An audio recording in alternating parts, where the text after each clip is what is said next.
Hello, this is the Yarn Closet in Tucson, Arizona, and I am Laura. I am Yarn Closet AZ on Instagram and Ravelry. There's a Ravelry group. We post mostly finished objects and works in progress and have some communication, but it's not a lot of activity. Do you like my t-shirt from Scotty's Animals? It's a guinea pig. We have guinea pigs. So I'm giving Scotty a shout out, and Cavi Consciousness, Erica, is one of my Patreons. I want to say thank you to my Patreons, Nikita and Dee. We're just gonna rack up the Patreon money and then cash it in for extra prizes, and we've already earned one extra prize that we'll be giving out today for April. So definitely check out Patreon. All the Patreon proceeds go to the buying of the yarn and project bags. I have a shipping sponsor, and Growly Bear Soap Company is also sponsoring lip balms, hand balms, foot creams, all natural products from Arizona. So let me show you a couple of our prizes. It's a nice bag from Betsy Makes. This was acquired through a D-Stash. It's got a nice handle. It's lovely. A little tag attached, a little magnifier attached, because I think these things are fabulous. A sock tube of Mitchell's Creations with a Braille stitch marker. And this is from Knitting I Love, one of her handmade tags that you can put on your goods. You can either make socks from this by putting in heels, toes, and cuffs, or unravel it like a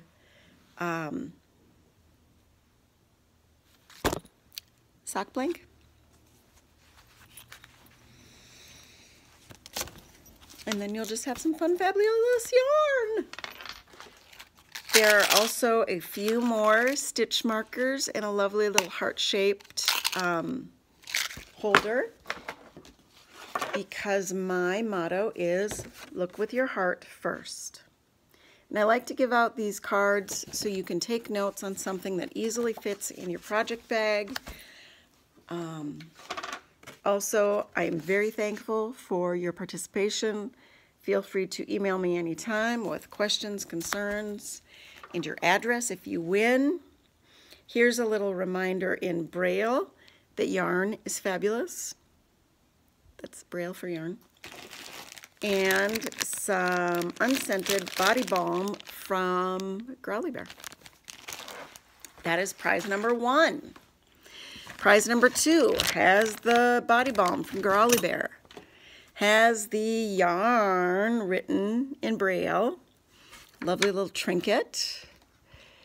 The cards so that you have some extra space to take notes in your project bags.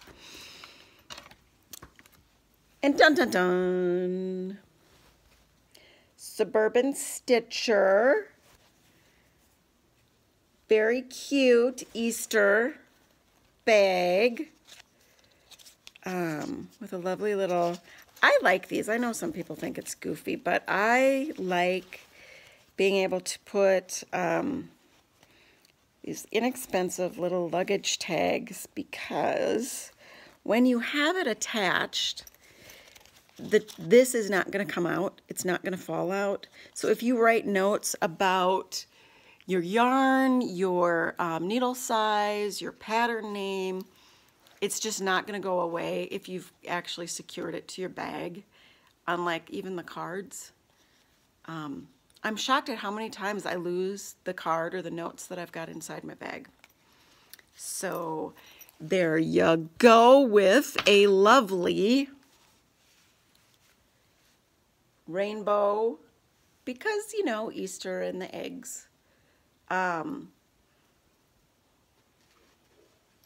Potomac sock by Haviland. It's a superwash merino nylon. This is a very lovely and long tube, but a fun yarn regardless. So we have 2 prizes. I pulled some names, which, oh my gosh, I got like 8 new subscribers yesterday alone. You need to also comment to get into the drawings, okay? So make sure you comment on this week's episode to get into the drawings for May. I believe because of our patrons, we will have 2 drawings again in May. So thank you. Thank you to those people. Kendra Duval. Kendra Duval is the winner. And Penny Jane, you won way back in February, but you've never responded, so I just keep putting your name in. And you came up again this time because people are just not commenting. I'm getting the subscribers, but you're not commenting. Make the comments to get in. So those are our 2 people. 92 subscribers total. Holy smokes, people. My son is going to absolutely die if we hit 100. He's just going to want to have a party. And maybe we'll make a guinea pig party. So, I want to give out some shout outs to Scraptastic Yarns. I think her name is Jenny. I watched her recently and I thought that was pretty fun. Erica in Australia with Cavi Consciousness. If you like guinea pigs and entertaining music at times, I think her podcasts are fun. Lots and lots of fun. I love Scotty over at Scotty's Animals if you like guinea pigs. And he's got a good sense of humor and does some fun stuff. So, I haven't made a lot of progress on an 8th crochet. My daughter said the other morning that she desperately wanted rainbow socks, and I had this tube, so I just pulled out some of the yarn. I finished the toe, and then I put in some afterthought heels. I'd already had one side hung hemmed, and then the other one I hung. It was a little bit more challenging. They're slightly too big for her. This is a 48 stitch in a DK. So yeah, a couple of my spots were just not fabulous, like right there. Can you see that? But yeah, this is an old Felici. I don't know the color. And it will soften up and it will look better once I wash it and dry it for the first time. But, you know, she asks and bam, in one day, I just do it. I have this huge long orange tube I've had for months. Have I been able to finish those socks? No. And that's a 64 stitch tube, so it's not like it's that many more stitches per row. Sometimes I think because I have in mind that it's going to be for myself that I don't prioritize it. Do you do that? I wonder if taking my video in this way is going to be different this time. So really, do you do that? Do you maybe not work on things that are for you? Or do you work more on things for you than for someone else? Because I also do think that that's why my sweater work is slow. And I'm going to show you something. Oh, this just annoyed me to no end. So I got this fancy little thing that you use to hold stitches. And then the stitches came off. And when I redid it, I lost a few. So now I'm going to have to get my crochet hook out and before I pick up for the sleeves, fix that. That's just annoying. Oh, and I can't even try it on right now because I'm in the middle of a row. But I'm so excited on my little raglan. I am making headway. I hope to have it done. Honestly, I hope to get it done in the next couple of weeks, because I know that I want this done prior to my surgery on the 24th, because then I know for 2 to 4 weeks I'll be doing a little bit less and maybe have more time to just sit. So I want to be able to start another sweater at that point, or possibly a crochet raglan. Because this is heavy, and you know, I still love it. And with the air conditioning, we'll probably wear it. But I'd like to make some headway on sweater 2019. So my March socks got done. Orange socks get pushed back again till April. So in the next few weeks, I will hopefully finish up. In about 2.5 weeks, I will finish up that sweater, another pair of socks, because I want to have a nice stack of socks for myself for recovery. And I hope that I'll be able to knit and crochet, even with the chest issues. I will say I've been doing more of it. I'm quite slow at this sweater business because it's not in the round. So I'm doing stockinette, and I backward stitch, and I'm continental. So I'm kind of slow at that part because there's a lot more hand motion in it. But I just prefer it to regular purling. And I'm realizing that sweater knitting really was my motivation in knitting again, not just the socks. I think I distracted myself with socks and hats because they're small and supposedly fast. I'm hoping to figure out how to do 2 hat brims at the same time, where you do every other stitch, kind of like double knitting, because I think that would be fabulous. But I really do think my motivation was sweaters. I really would like to start wearing some more sweaters, because I'm at that age where my thermometer is just whack. I'm either hot or I'm cold, but I'm slow about it. So I'm trying to decide if I'm a process knitter or a project knitter. And I think I'm a project knitter because I have an interest in that completed thing, and the process is whatever. But we'll see.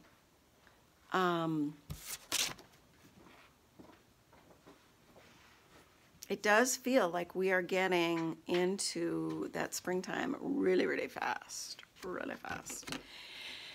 And then I'm realizing that my son's homeschool might go 2 or 3 weeks past my daughter's real school. And that doesn't thrill me.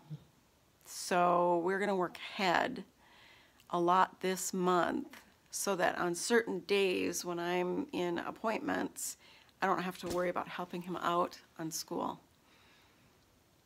And I'm hoping that that motivates him to maybe do that in May.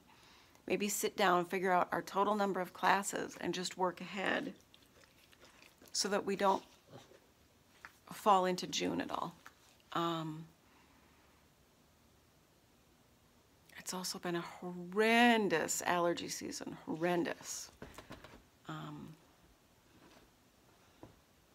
So I hope the rest of the country is having a little bit better spring season. I've been watching the weather more. It's like the only app on my son's goalie deal that does his daily routines. It would be nice if they'd expand that. But yeah, I just don't think anybody's having a great spring. It's been just a weird 2018, 2019 for weather. And I can't believe that we're already here. Holy smokes.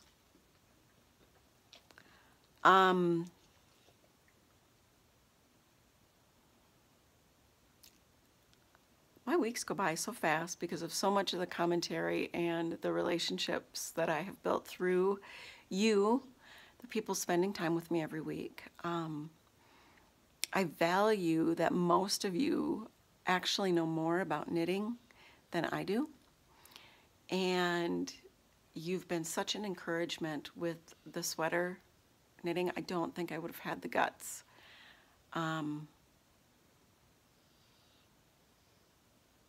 But with all my years of crochet, I realized that, you know, I can do this. I can figure it out. I can do this.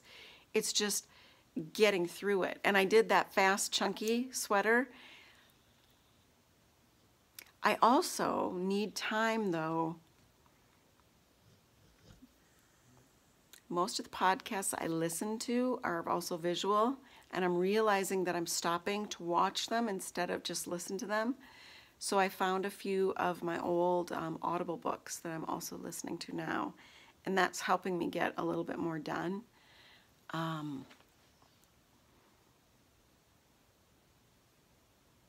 I love also that Amazon is now tied into Audible, so you don't have to have that Audible subscription to still buy some Audible books and be able to listen to them. If you only want to do one or two here and there to fill out a series and you don't want to buy a whole like year subscription or 3-month subscription or whatever. In my opinion, they really are the best Audible, and I've listened to so many different audiobooks. I even have the National Arizona Library for the Blind Audible book thing, and that is just not easily maneuverable, and it's not fun. It's not fun. And a lot of the books that I can get on there, they're not read as well. I really don't use it that often, and that is so, so sad to me.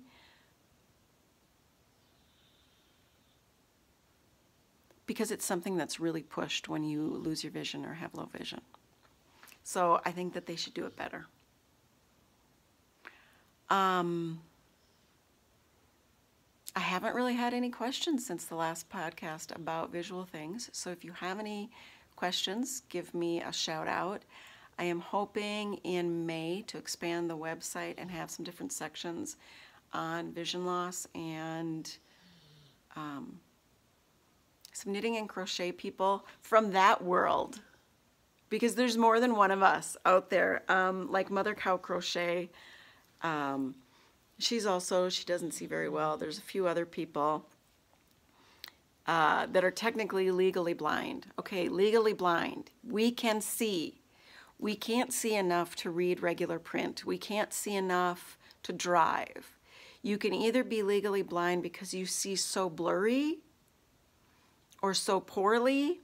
That's that 2200 business versus 2020. Or most people have about 160 degrees of vision. You can be legally blind because you have less than 20. Low vision is considered 20/70 of visual acuity. Most people have 20/20 vision, so they don't need glasses. What they try to do with glasses is get you close to that 20/20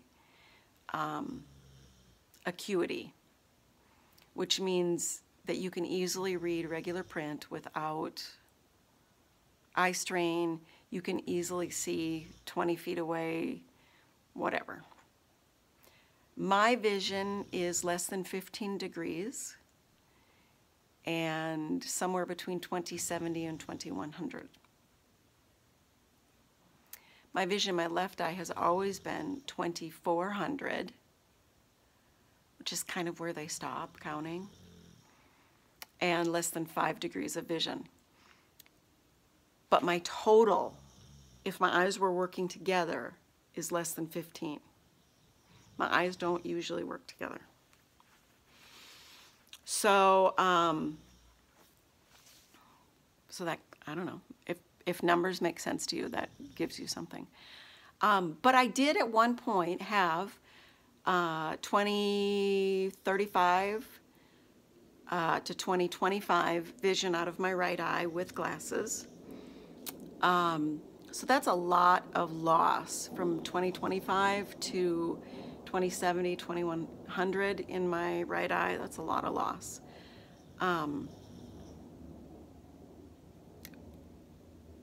But it was 20/25, 20/30 when I was about 25. So in almost 25 years, that's the amount of loss in acuity in my right eye. I found notes from when I was a child where they thought that my visual field was possibly 120 degrees. I have found notes from back in my mid-20s, 25, where they thought I had about 90 degrees of vision. I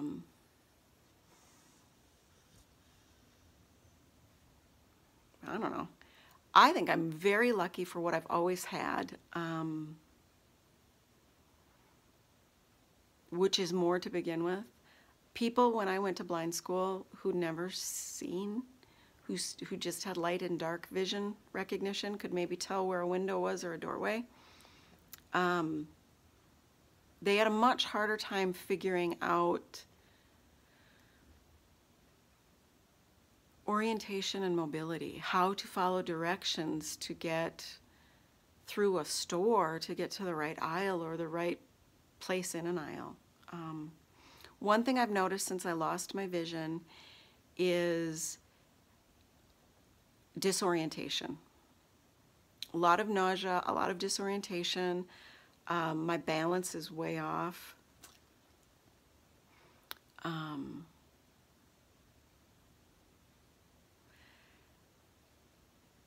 I've met a number of kids since I've had to embrace my own label of blindness. I've met a number of kids, and one of the things that I've found through working with them in the library, through talking about them to teachers I had, Braille teachers and other teachers, is the earlier you can get them to understand that there is a difference in the way they perceive things,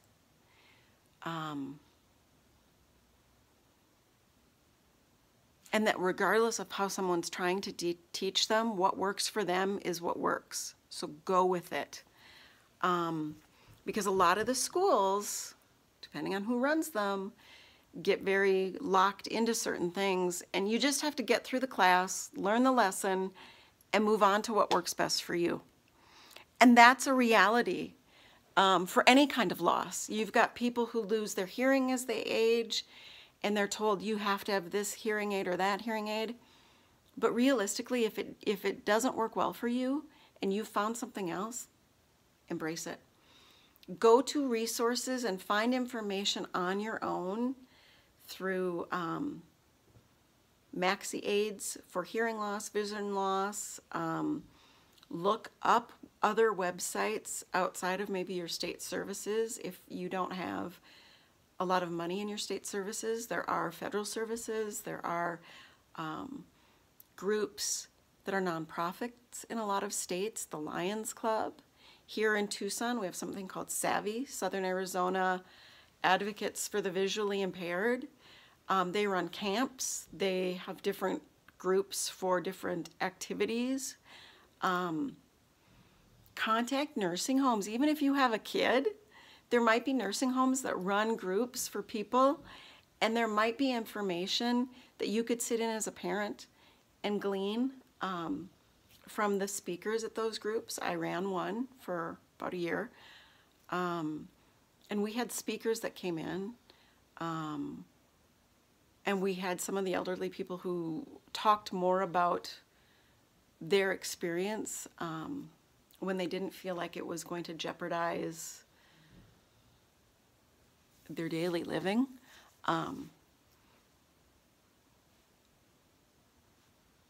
So there, that's my 2 bits. Remember to look with your heart first, not your eyes, and make those connections however you can, because I am so much happier and healthier through the friendships I have with people I have never even met face to face. So don't discount that connection. And oh Lordy, I'm just starting to feel that pressure of being a mom with kids over the summer. It's already starting. I'm feeling it. I'm not a great summer mom. So any ideas, send them my way.